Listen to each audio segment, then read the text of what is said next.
அவங்க தாயா ஜெயிப்பாங்க, இவங்க தாயா ஜெயிப்பாங்கன்னு இல்ல இல்ல, ஒரே இழுபறி தானே. அவங்களும் ஜெயிக்க வாய்ப்பில்ல, இவங்களும் ஜெயிக்க வாய்ப்பில்ல, இடையில கூடி இன்னொருத்தங்க வந்துருவாங்க. இப்படி ஆளுக்கு கணிப்பு சொல்லி கண்ணை கட்டி காட்டுல அலைய விட்டாங்க. அத்தனை கணிப்புக்கும் பதில் சொல்ல தேர்தல் தீர்ப்பு வந்து சேர்ந்துருக்கு. கொண்டாட்டத்துல பங்கேற்க தோற்றவங்களுக்கு தோல் கொடுக்க நம்மோட பங்கும் இருக்கணும்ல. வாங்க போயிட்டு வந்துருவோம்.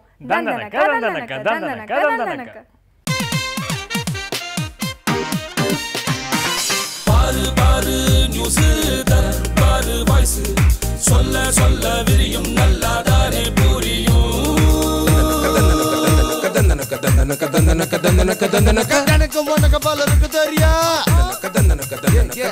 நல்ல செய்தி, தொலை செய்தி, கொலை செய்தி, கொள்ள செய்தி, நாட்டு செய்தி, வீட்டு செய்தி, நாலாபுரம் நடத்தும் செய்தி. கொத்தமல்லி வாசம் என்னன்னு கேடு, ஏது நீ பாரு. மாறுது ஆட்சி மாறுது, தேர்தல் முடிந்து காட்சி மாறுது. 16வது மக்களவைக்கு தேர்தல் திருவிழா முடிந்தது. கோட்டையை பிடித்தது பாஜக, பெட்டியை கட்டியது காங்கிரஸ். ஆட்சி அமைக்க அமைச்சர்களை நியமிக்க பாஜகவின் ஆட்சி மன்ற குழு தலைநகர் டெல்லியில் கூடுது. தனி பெரும்பான்மையுடன் ஆட்சி அமைக்கும் மோடிக்கு தலைவர்கள் வாழ்த்து. மத்திய அமைச்சர்கள் பலரும் தோல்வி, முக்கிய கட்சி வேட்பாளர்களுக்கு டெபாசிட் காலி. கை கட்சி பெற்ற தோல்வியை தொடர்ந்து பிரதமர் பதவிக்கு டாடா சொல்லி ராஜினாமா செய்கிறார் மன்மோகன் சிங். 10க்கும் மேற்பட்ட மாநிலங்களில் காங்கிரஸை காணவில்லை, ஒரு தொகுதியிலும் வெற்றி இல்லை. தோல்விக்கு பொறுப்பேற்பதாக ராகுல் காந்தி அறிவிப்பு. கொள்கை அடிப்படையில் போட்டியிட்டதால் வெற்றி கிட்டவில்லை என்று சோனியா கருத்து. தேசிய அளவில் மோடி அலை, தமிழகத்தில் லேடி அலை. இலை கட்சிக்கு வெற்றி, தமிழகத்தில் முதலிடம். தேசிய அளவில் 3ஆம் இடம். வெற்றி களிப்பில் தொண்டர்கள் கொண்டாட்டம். வாக்களித்த மக்களுக்கு நன்றி தெரிவித்தார் முதல்வர். தர்மபுரியில் அன்புமணி, கன்னியாகுமரியில் பொன் ராதா. பாஜக அணிக்கு தமிழ்நாட்டில் 2 இடம். தஞ்சாவூரில் டிஆர் பால, மத்திய சென்னையில் தயாநிதி, நீலகிரியில் ஆர் ராசா, விருதுநகரில் வைகா, கிருஷ்ணகிரியில் ஜி.கே. மணி, சிதம்பரத்தில் திருமாவளவன், தென்காசியில் கிருஷ்ணசாமி, புதுச்சேரியில் நாராயணசாமி. தலைவர்கள் தோல்வி.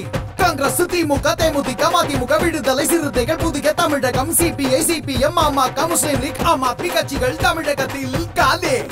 யாருக்கும் வாக்கு இல்லை. நீலகிரியில் நோட்டாவுக்கு 3ஆம் இடம். மக்கள் தீர்ப்பே மகேசன் தீர்ப்பே, கருணாநிதி கருத்து. 5,70,000 வாக்குகள் வித்தியாசத்தில் வதோதராவில் மோடி வெற்றி. காங்கிரஸ் தவிர பிற வேட்பாளர்களுக்கு டெபாசிட் காலி. 3,52,000 வாக்குகள் வித்தியாசத்தில் ரேபரேலியில் சோனியா வெற்றி.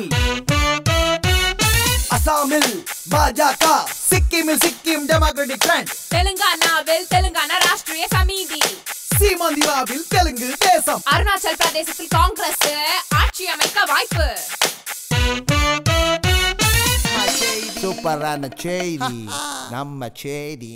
தேர்தல் நேரத்தில் மக்களுக்கு கொடுத்த வாக்குறுதிகளை நாங்கள் கண்டிப்பாக நிறைவேற்றுவோம் என பாஜக தலைவர் ராஜ்நாத் சிங் தலைநகர் டெல்லியில் பேட்டி கொடுக்க, மக்கள் வைத்த நம்பிக்கையை வீணாக்க மாட்டோம், தேர்தல் அறிக்கையில் கூறியதை நிச்சயம் செயல்படுத்துவோம் என அதிமுக பொதுச் செயலாளர் ஜெயலலிதா சென்னையில் பேட்டி கொடுத்ததாக மாறி மாறி நேரலையில் நிரப்புகிறார் நமது துடிப்பான செய்தியாளர். பிரதமர் மன்மோகன் சிங், திமுக தலைவர் கருணாநிதி, தேமுதிக தலைவர் விஜயகாந்த், மதிமுக பொதுச் செயலாளர் வைகோ, பாமக நிறுவனர் ராமதாஸ் என அரசியல் கட்சி தலைவர்கள் எல்லாம் பிரதமராக பொறுப்பேற்க போகும் நரேந்திர மோடிக்கு வாழ்த்து மழை பொழிந்ததாக மாலை சூடுகிறார் நமது வெற்றி கொண்டாட்ட செய்தியாளர். தேசிய அளவில் வெற்றி பெற்ற மோடிக்கும் மாநில அளவில் வெற்றி பெற்ற ஜெயலலிதாவுக்கும் தமிழக திரையுலக சூப்பர் ஸ்டார் ரஜினிகாந்த் வாழ்த்து சொல்லி டியூட்டியதாக ஃபாலோ செய்கிறார் நமது ஆன்லைன் செய்தியாளர். கனவுகளை எல்லாம் தகர்த்து தவிடு பொடியாக்கி படுபாதாளத்தில் தள்ளிய வாக்காளர்களின் தீர்ப்பை கனவிலும் நினைத்து பார்க்கவில்லை என்று கைகட்சி தலைவர்கள் கன்னத்தில் கை வைத்துள்ளதாக ஆளில்லா சாலையில் இருந்து தகவல் சொல்கிறார் நமது நம்பர் 10 ஜன்பத் சாலை செய்தியாளர். ஒருபோதும் தோல்வி கண்டு தோலப்போவதில்லை. வந்து சேர்ந்த தேர்தல் முடிவுகள் மக்களுக்கு மகிழ்ச்சி என்றால் எங்களுக்கும் மகிழ்ச்சிதான் என்று திமுக பொருளாளர் மு.க. ஸ்டாலின் தனக்குத்தானே ஆறுதல் சொல்லிக் கொண்டதாக தேற்றுகிறார் நமது தேர்தல் செய்தியாளர். இந்த தேர்தல் முடிவை பொறுத்தவரையில் மக்களுக்கு மகிழ்ச்சி என்றால் அது எங்களுக்கு மகிழ்ச்சி. ஈழப் பிரச்சனையின் தாக்கம்தான் தமிழ்நாட்டில் கைக்கட்சியின் தோல்விக்கு காரணம் என்று சொல்லிவிட முடியாது. எங்களிடம் இருந்து பிரிந்து போன சூரிய கட்சியின் நிலைமையை பார்த்தீர்களா என்று தமிழக காங்கிரஸ் கட்சி தலைவர் ஞானதேசிகன் தோல்விக்கான காரணத்தை அலசி ஆராய்ந்ததாக தட்டி விடுகிறார் நமது சத்தியமூர்த்தி பவன் செய்தியாளர். தமிழகத்தில் சூரிய கட்சி மங்கி மறைந்து போனதற்கு வேட்பாளர் தேர்வு முதல் எல்லா விஷயத்திலும் தலைவரின் தலையீடு இல்லாமல் போனதுதான் காரணம் என திமுகவில் இருந்து நீக்கப்பட்ட மு.க. அழகிரி காரணம் கண்டுபிடித்து சொன்னதாக அலைபேசியில் பதிவு செய்கிறார் நமது தொலைத்தொடர்பு செய்தியாளர் என்று கூறிக்கொண்டு நாங்களும் அடுத்த செய்திக்கு தாவுகிறோம். கொடியும் தோரணமும் குங்குமமும் சந்தனமும் தென்னை மாவிலையும் தெருவெங்கும் பூமணமும் எங்கும் எங்கும் இன்பம் இன்பம் தான். இப்படி கலகலப்பா நடந்த தேர்தல் திருவிழாவோட வேடிக்கை கொண்டாட்டம் எல்லாம் முடிஞ்சு போச்சு. முடிவுகள் வந்து சேர்ந்துருச்சு. ஆட்சி அதிகாரம் யாரோட கையிலன்னு திருவாளர் வாக்காளர்கள் எழுதின தீர்ப்பு பூட்டி வச்ச பெட்டிக்குள்ள இருந்து துள்ளி குதிச்சு வெளியே வந்துருச்சு. அடுத்தது என்ன? இதுவரைக்கும் இருந்தவங்க இடத்த காலி பண்ண வேண்டியதுதான். புதுசா வரவங்க நாற்காலியை தூசி தட்ட வேண்டியதுதான். சரி, அதுக்குள்ள கடைசி நாள் திருவிழாவை வேடிக்கை பார்த்துட்டு வந்துருவோம் வாங்க. உலகத்திலே மிகப்பெரிய ஜனநாயக நாடான இந்தியாவில் ஜனநாயக முறைப்படி தேர்தல் திருவிழா நடந்து முடிஞ்சு போச்சு. நம்மூர் கோயிலில் தேரோட்டம் முடிஞ்சு 10வது நாள் திருவிழா நடக்கிற மாதிரி வாக்குப்பதிவு முடிஞ்சு திருவிழாவோட கடைசி நாள் நிகழ்ச்சியாக தேர்தல் முடிவுகளும் வந்து சேர்ந்துருச்சு. இதுக்காக கடந்த 2 மாசமா ஒவ்வொரு கட்சியும் அடித்த கூத்தையும் அளப்பறையும் பார்த்து திகட்ட ரசித்தாங்க நம்மூர் பொதுமக்கள். ஆளுங்கட்சி எதிர்கட்சி மட்டும் இல்லைங்க, மாற்றத்திற்கான அணி, 3வது அணி, 4வது அணி, தனி அணி, இப்படி அணியாக போட்டு ஆட்டம் பாட்டெல்லாம் களை கட்டுச்சு. தொங்கு பாராளுமன்ற அமையும் எந்த கட்சிக்கும் பெரும்பான்மை கிடைக்காது, மாநில கட்சிகள் தான் பிரதமர் பதவியே தீர்மானிக்கும் அப்படின்னு ஆளாளுக்கு ஜோசியம் சொன்னாங்க. ஆனால் பாருங்க, அத்தனையும் ஊதி தள்ளிட்டு தாமரை கட்சி தனி பெரும்பான்மையோட செங்கோட்டையில் கால் பதிச்சிருச்சு. சுதந்திரம் வாங்கி கொடுத்த கட்சி, இந்த நாட்டையே தூக்கி நிறுத்தின கட்சி, பாரம்பரியம் பண்பாடு கலாச்சாரம்னு இந்தியாவை காப்பாற்றின கட்சின்னு ஊராக பறந்து பிரச்சாரம் பண்ண கை கட்சி சதமடிக்கு கூட வழி இல்லாமல் மண்ணை கவிடுச்சு. இளம் பிரதமராக ராகுல் வலம் வர போறான்னு சொல்லிக்கிட்டு இருந்தவங்கெல்லாம் தலையில் போட்ட குல்லாவை எடுத்து முகத்தை மூடிட்டு அலைய ஆரம்பிச்சிட்டாங்க. அது கூட பரவாயில்லைங்க, ஆட்சி அதிகாரத்தில் இருந்து சைரன் லைட்டோட ஊர் சுற்றி வந்த மத்திய அமைச்சர்கள் கூட 2வது இடத்துக்கு வர்றதுக்கு கடுமையாக மல்லு கட்ட வேண்டியதாக போயிடுச்சு. கொல்கத்தாவின் மம்தா, தமிழ்நாட்டில் ஜெயலலிதா, ஊபியில் மாயாவதின்னு மகளிர் அணி ஆதிக்கம் இருக்கும், ஆட்சியில் அவங்களோட பங்கு ரொம்ப ரொம்ப முக்கியமான இடமா இருக்கும்னு சொன்னாங்க. ஆனால் முதலிடம் தாமரைக்கு, 2ஆம் இடம் கைக்கு, 3ஆம் இடம் இலக்கியன்னு பட்டியல் போட்டு சொல்லிட்டாங்க. மத்தியில் அமைகிற ஆட்சி தனி பெரும்பான்மை பெற்றதால் இந்த முப்பெருந்தேவியரோட பங்களிப்பு தேவையில்லாமல் போயிடுச்சு. மாற்றத்துக்குன்னு தூது விட்ட இடதுசாரிகள் இடம் தெரியாமல் போயிட்டாங்க. ஊழலை ஒழிக்க போகிறோன்னு கிளம்பின விளக்குமாத்து கட்சியும் அடித்த அலையில் மறைஞ்சு போயிடுச்சு. தேர்தல் களத்தில் குஜராத் மாடல்னு தினசரி விளம்பரம் செஞ்சாங்க. இப்போ பாருங்க, மோடி பிரதமராக வரப்போறாரு. என்ன மாடலை உருவாக்க போறாருன்னு தெரியல. இது இந்தியாவுக்கு கிடைச்ச வெற்றி. நல்ல காலம் பிறக்குதுன்னு மோடி வாக்கு சொல்லிட்டாரு. இந்தியா மாடல் உருவாகுமா, நல்ல காலம் பிறக்குமான்னு போக தானே தெரியும். தீயா வேலை செஞ்சாலும் சூறாவளியா சுத்தி வந்தாலும் வெற்றி கோட்டை எட்டி பிடிக்க முடியாமல் தோல்வி மாலை தோல் மேல ஏறி உட்கார்ந்துக்குச்சு. இதுக்கெல்லாம் யாரு காரணம்னு தேடி பிடிக்க முடியல. தோற்றதுக்கு காரணம், வெற்றிக்கு காரணம், இழுபறியில தோண்டு போனதுக்கு காரணம், வெற்றி கழிப்புல கொண்டாட்ட காரணம்னு இப்போ ஆளுக்கு ஒரு காரணத்தை கண்டுபிடிச்சு சொல்றாங்க. வாங்க கேட்போம்.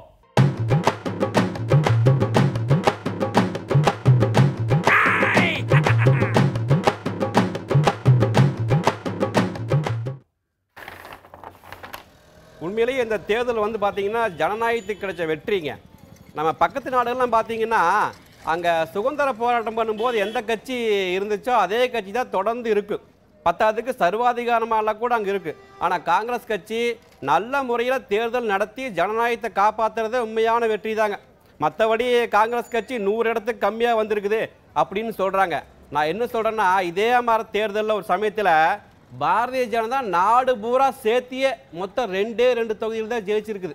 அந்த மாதிரி நிலைமை கூட இருந்துக்குது. அதே மாதிரி காங்கிரஸ் கட்சி கூட 400 இடங்களுக்கு மேலே ஜெயிச்ச காலமெல்லாம் இருக்குதுங்க. அதனால் இது ஒன்றும் உங்களுக்கு இன்னும் புதுசு கிடையாது. வெற்றி தோல்வியும் நாங்கள் மனதார ஏற்றுக்கிறோம். நாங்கள் எதிர்க்கட்சியாக இருக்கோம், வந்து நல்லபடியாக மக்களுக்காக பாடுபடுவோங்க. ஆமாம், இப்படி தோத்தாலும் மீசியில மண் நோட்டிலேன்னு சொன்னது நான் இல்லைங்க, தமிழ்நாடு காங்கிரஸ் கட்சியோட தலைவர் ஞான தேசிகன். பல்லான் பல்லான் பல்லான்.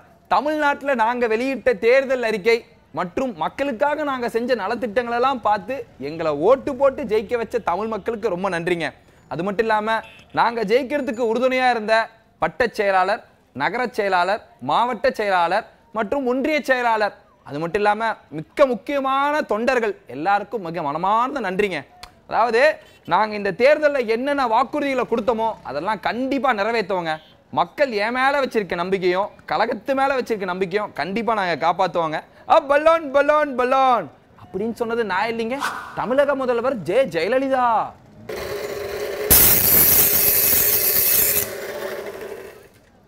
மக்களோட இந்த முடிவை மக்கள் தீர்ப்பே மகேஷின் தீர்ப்புங்கிற மாதிரி திராவிட முன்னேற்ற கழகம் தலைவணங்கி ஏற்றுக்குதுங்க. இந்த மாதிரி தோல்வியை வந்து திராவிட முன்னேற்ற கழகம் ஏற்கனவே கண்டிருக்கு. அது மட்டும் இல்லாமல் எந்த ஒரு கட்சியுமே, அதுவும் தமிழ்நாட்டில் எந்த ஒரு கட்சியும் காணாத மாபெரும் வெற்றியையும் நாங்கள் பார்த்துருக்கோம்.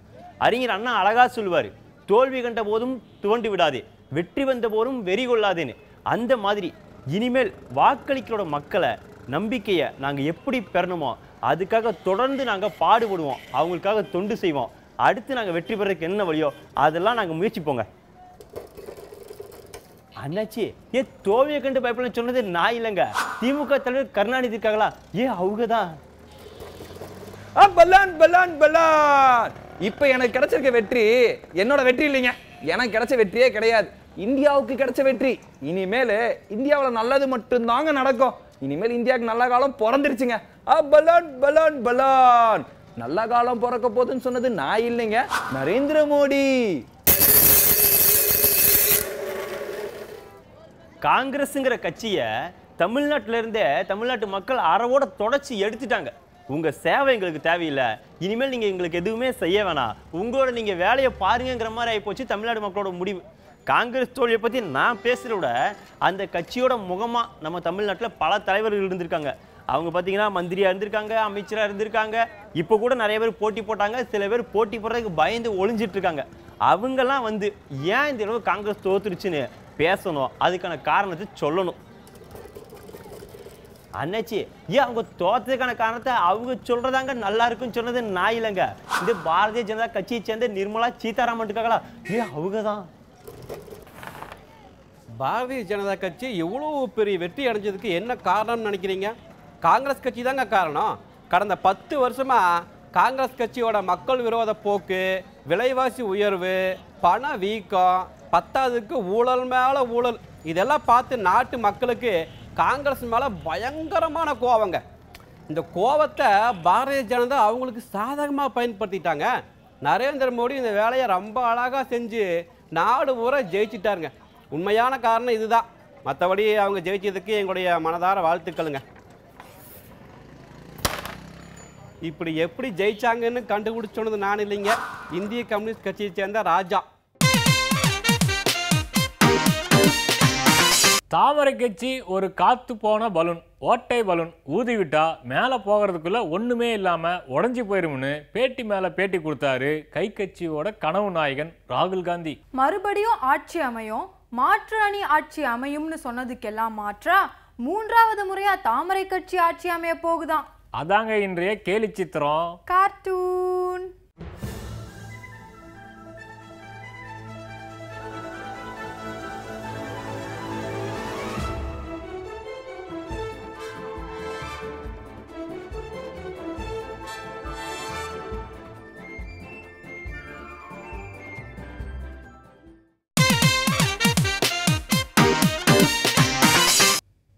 மனுஷன் வசிக்கிறதுக்கு ஒரு வீடு வேணும். ஆமாம், வீடுங்கிறது உட்கார்றதுக்கு இடம் வேணும், அடிப்படை உரிமை. ஆமாம், ஒரு மனுஷனுக்கு உணவு, உடை, இருப்பிடம், இது 3 தான் ஒரு மனிதனுக்கு கடமை, அரசியல் செய்ய வேண்டிய கடமை. இல்லை, அது 3 இல்லாமல்லாம் மனுஷன் வாழவே இல்லையா? வாழ்ந்துருக்காங்க காட்டுக்குள்ள. அப்பவும் ஒரு குகையை இவனா இருப்பிடமா மாற்றிக்கிட்டான். அவன் இருக்கிறதுக்கு ஓஹோ குகையை மாட்டிக்கிட்டான். இருந்திருக்கேன், அது இல்லாமல் இருந்திருக்கான். அப்போ வளர்ச்சி இல்லை. ஓஹோ எல்லாம் இருந்திருக்கான். இன்னைக்கு வீடு ஒரு வீடுங்கிறது அடிப்படை தேவை. கண்டிப்பா எல்லாருக்கும் வீடுங்கிறது தேவை. அது இல்லாமல் இன்னும் கோடான கோடி மக்கள் இருக்கான் வீடு இல்லாமல். ஆமாம். ஒரு படத்தில் சாப்ளின் ஒரு படத்தில் ஒருத்தருக்கு ஒரு சேர்மனுக்கு விருது கொடுப்பாங்க. எதுக்குன்னா அவர் வந்து அந்த நகரத்தில் பிளாட்பார வாசிகளையெல்லாம் ஒழிச்சிட்டதுக்காக அவருக்கு விருது கொடுப்பாங்க. பிளாட்பாரத்தில் இல்லாத அவருக்கு செலை வைப்பாங்க. சரி அவருக்கு செலை யாருக்கு பிளாட்பாரத்தையெல்லாம் ஒழிச்ச பிளாட்பாரங்கள் வாழ்ந்தவங்களையெல்லாம் ஒழிச்சு அவங்களுக்கெல்லாம் எல்லா வசதியும் செஞ்சு கொடுத்த ஒருத்தருக்கு சிலை வைப்பாங்க. கொண்டாட்டம், சிலை திறப்பு விழா. சிலையை திறப்பாங்க. அந்த சிலைக்கு கீழே ஒரு பிளாட்ஃபார்ம் இருக்கும்ல, அதில் சாப்ளின் படுத்திருப்பாரு. முடிச்சிட்டேன்னா அவர் ஒரு பிளாட்பாரவாசியா இருப்பார். அப்படிதான் உலகம். எவ்வளவு பெரிய செய்தி அது. ஆமா. அண்ணாந்து பார்க்கின்ற மாளிகை கட்டி அதன் அருகினில் ஓலை குடிசை கட்டி. அது ஏன்டா குடிசையை கட்டுற? மாளிகையில எவனா இருக்கணும்? இல்ல அந்த குடிசை தெரியுமில்ல, அந்த கோபுரத்தை கட்டின உடனே இந்த குடிசைகளை உட்கார்ந்தானே அவன் படுத்துருவான். கொத்தனார் தானே. ஆமா அதுதான் அவன் கட்டிட்டு இங்க படுத்து வேற ஆள்கிட்ட விட்டுட்டு இவன் குடிசையில படுத்து கிடக்கணும். படுத்துருக்குது. அப்படிதான் இன்னைக்கு நிலைமை. ஒரு மனுஷனா இருந்தா சராசரியா வீடு இருக்கணும்ல. வீடுன்னு ஒண்ணு வேணும். ஆமா, வீடு கட்டுறதுங்கிறது தேவைதான் கண்டிப்பா. ஆனா சில வீடுகளை பார்த்தா தேவைக்கு அதிகமா வீடுகளை பெருசா கட்டி ஒரு வீடு சொல்றாங்க 22 மாடியா. 22 மாடி. அடையப்பா 22 மாடி. 22 மாடியிலேயே விமானம் வந்து இறங்குமா. அங்கே விமான தளங்கள். ஆமா. ஓஹோ. விமானத்தலங்கள்லாம் வச்சு என்ன விமானத்தலங்கள்னு ஒன்று இருக்கு. வீட்டில் எதுக்கு இருக்கணும்? சௌகரியம் வசதிகள் கிடைச்சோன்னு இப்படியா பண்ணிக்கிறது? பண்ணிட்டு இன்னும் கோடான கோடி பேருக்கு வீடு இல்லை. ஆனா ஒரு பக்கம் வீடு இல்லை, ஒரு பக்கம் பெரிய பெரிய வீடுகளா இருக்கு. ஆமா. இதுல இந்த வீடு கட்டுறோம்ட்டு வீடு கட்டாதவனுக்கு இப்ப என்ன நிலைமை? என்ன இப்போ எதுவும் கட்டடங்களே கட்ட முடியல. உடனே புலம்புறாங்க, எல்லா விலையும் ஏறிடுச்சு. ஆமா, கம்பி விலை ஏறி போச்சு, சிமெண்ட் விலை ஏறி போச்சு, மணல் விலை ஏறி போச்சு, கொத்தனார் கூலி ஏறி போச்சு, சித்தாள் கூலி ஏறி போச்சு, இன்ஜினியரிங் கூலி. சில பேர் சொல்றது கூலிக்கே ஆள் கிடைக்கல சார். இல்லை, கூலிக்கே ஆள் கிடைக்கல சார். நாடு முன்னேறிச்சு சார். அப்படிதான் சார். கூலிக்கு ஆள் கிடைக்கலாம் முன்னேறிச்சு. ஆமா, உண்மையா அது? ஏன் அது அப்படி இல்லை. அப்புறம் என்னவா? கூலி பத்தல, அதான் உண்மை. ஓ, அவங்க வேற ஏதோ வேலையை தேடி போறாங்க. கூலி பத்தல. கூலி கூட கொடுக்குறான், அவங்க வரலங்கிறான். வரல சார், ஆள் கிடைக்கிற மாதிரி லேபர் சார். ஆமா சார். அப்படிங்கிறான். மணலை அள்ளி வீட கட்டணும்னு ஒரு கன அடி மண் சேர்றதுக்கு 200 வருஷம் ஆகும். ஒரு கனடி மண் சேர்றதுக்கு எத்தனை வருஷம்? 200 வருஷம் ஆகும். ஆனா அந்த கனடி அள்ளுறதுக்கு எவ்வளவு ஆகுது? பொக்லைன்ல வச்சு இப்படி அள்ளி நட்டுவாக்களி மாதிரி இருக்கு. ஆமா, அள்ளி மண்ணுல ஆத்துல தண்ணி ஓடுச்சுன்னா தண்ணி எப்ப வேணாலும் வந்துரும். ஆமா, நமக்கு இன்னும் 10 வருஷமோ 15 வருஷமோ. நீங்க எது இயற்கை சென்னையில இருந்து எடுத்துட்டோம்னா எத்தனை ஆறு இருக்கு? ஆமா, வற்றாத ஜீவநதி. ஆமா, காவிரி, தென்பெண்ணை, பாலாறு, தமிழ் கண்டதொரு வைகை பொருணை நதி. ஆமா, இப்ப ஆறு தண்ணி இல்ல, வறண்ட நதி ஆயிடுச்சு. ஆமா, நமக்கு என்ன பயம்னா தண்ணி இன்னும் ஒரு 10 வருஷம் கழிச்சு வந்துரும். சரி, எப்படியோ ஆட்சிகள் எல்லாம் மாறி இயற்கைகள் ஒழுங்கா பிழைஞ்சு அணைகள் எல்லாம் வந்து ஒரு பிரிவு கரெக்டா வந்து எப்படி வந்துதான் ஆகணும். கண்டிப்பா பள்ளத்தை நோக்கி தான் தண்ணி வந்தாகணும். இயற்கை அது. அப்படி தண்ணி வரும்போது இங்க ஆறுன்னு ஒண்ணு இருக்கணும். அது ரொம்ப முக்கியம். அதை மணலை அள்ளி பட்டா போட்டு வித்துருவாங்க. மணல் இருந்தா மட்டும்தான் நீர் வளம், நீர் ஆதாரங்கிறது அதான் இருக்கு. அதை இன்னைக்கு தோண்டி அழிச்சிட்டு எவ்வளவு மணல் விலை ஏறிடுச்சு. ஏன் ஏறுது? இல்ல ஏறுது. ஏன் இல்ல? ஏன்னா அள்ளிட்டான், மொத்தமா அள்ளிட்டான். அப்ப சிமெண்ட் விலை ஏறுது. சிமெண்ட் விலை ஏறுது. ஏன்? இயற்கையில இருந்து எடுத்துதான் சிமெண்ட் தயாரிக்கிறான். ஆமா, அதையும் வெட்டி எடுத்துட்டான். இப்ப கல்லு விலை ஏறி போச்சு. கம்பி விலை, கல்லு விலை. ஆமா ஆமா, அது கல்லு விலை ஏறி போச்சு. மண் எல்லாம் இயற்கையில இருந்து எடுக்கிறதா. கம்பி எல்லா விலையும் ஏறணும்னு விலையேற்றத்தை தடுக்கவில்லை, அதை தடுக்கவில்லை. நீ எதுக்கு இவ்வளவு கட்டணம் கட்டுற? இது மாதிரி இப்ப நீ எல்லா கட்டுமான விலை பொருள்கள் ஏறி நீ கட்டு எல்லாம் அந்த அப்படியே அந்த தொழிலே ரொம்ப பேர் கவலை என்னன்னா அந்த தொழில் முடங்கி விட்டதான். தொழில் முடங்கி போயிடுச்சுன்னு சொல்றாங்க. அதுக்கு பின்னாடி இருக்க இயற்கை வளங்க அழிஞ்சு போச்சுங்கிறத யாரும் பேசல. தொழில் முடங்குச்சுன்னு தான் பேசுறாங்க ஒழிய இயற்கை அழிஞ்சுக்கிட்டே இருக்கு. அதுதான் ரொம்ப முக்கியம். தேசிய கட்சி, மாநில கட்சி, மத்திய கட்சி எல்லா கட்சியும் மல்லு கட்டி கடைசியில் ஒரு கட்சி ஆட்சி, தனி கட்சி ஆட்சி, தனி பெரும்பான்மையோட பிரதமர் நாற்காலியை பிடிச்ச செய்தி, டெபாசிட் காலியாகி காணாமல் போன செய்தின்னு ஏகப்பட்ட செய்தியை இன்னைக்கு தோசையில் உண்டு கழிச்சிருப்பீங்க. ஆனாலும் கண்டு கழிப்பதற்கு ஏகப்பட்ட செய்திகள் இருக்கு. யார் அமைச்சராக போறா, என்னைக்கு பதவி ஏற்பு விழா, வெற்றி தோல்வி காரண காரியம் என்னென்ன, இப்படி கேள்வி மேல கேள்வி இருக்கத்தானே செய்யும். அத்தனைக்கும் பதில் சொல்ல அடுத்த பேப்பர் தோசை வருது. அது வரைக்கும் புது யுகத்துல காத்துருங்க.